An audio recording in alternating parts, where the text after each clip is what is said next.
আজ থেকে 41 বছর আগে রেলে কর্মরত এক সরকারি মানুষ, সরকারি চাকুরে মানুষ, সরকারি চাকরি করা মানুষ ঠিক করলেন আমি ব্রহ্মজ্ঞান উপলব্ধি করব, করেই ছাড়ব।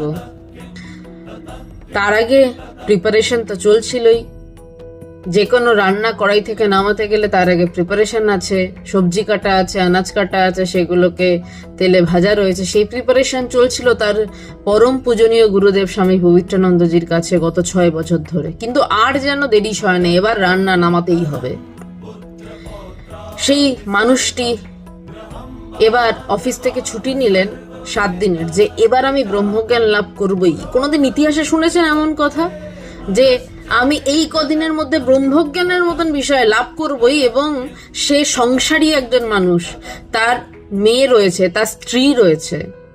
তিনি বসে পড়লেন সাধনায়, মনের দিকে তাকিয়ে, অদ্বৈত বেদান্তের সাধনায়। 1984 সাল ঘনিয়ে এলো সেই মহেন্দ্রক্ষণ। কতক্ষণ সেই অবস্থায় তিনি ছিলেন জানেন না। উঠে তিনি লিখলেন, মনের দিকে তাকাইয়া থাকিতে থাকিতে হঠাৎ মন দেহশুদ্ধ উধাও হইয়া গেল, যাহা রহিল তাহা শুধুই অনুভব, সাক্ষী চৈতন্য। আনন্দ লাগিতে লাগিল। কিছুক্ষণ পরে আবার মনের জগতে ফিরিয়া আসিয়া স্পষ্ট ঠাকুরের কথাটির অর্থ বুঝিতে পারিলাম। ব্যাঙাচির লেজ খসিলে ব্যাঙ ডাঙায় থাকিতে পারে এবং জলেও থাকিতে পারে। তখন বাজে রাত 3টে। ভগবান তো চিরকালের ভগবান। সেদিন যেন তিনি এক খেলা ভাঙার খেলা ভাঙলেন। এবং এই অনুভবের কথা যখন পবিত্রানন্দজির কাছে গিয়ে পৌঁছালো, অর্থাৎ তার গুরুদেবের কাছে গিয়ে পৌঁছালো, তখন সেই চরম কঠিন কঠোর অদ্বৈত বৈদান্তিক গুরুদেব তাকে বললেন, স্নেহাধিকেশু প্রাণাধিক, তুমি আমার প্রাণেরও অধিক, তুমি আমার স্নেহেরও অধিক।